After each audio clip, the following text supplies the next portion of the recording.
Welcome to This Week in Williamsburg. I'm your host, Rebecca Suerdieck, curator of archivewilliamsburg.org. Now journey back in time with me.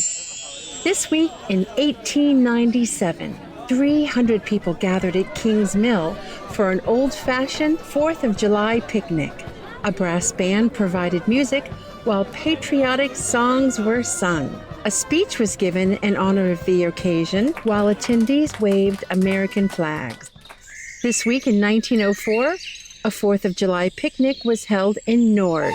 Many attendees arrived by train for the day, and everyone enjoyed a baseball game, live music, a merry-go-round, and plenty of good food.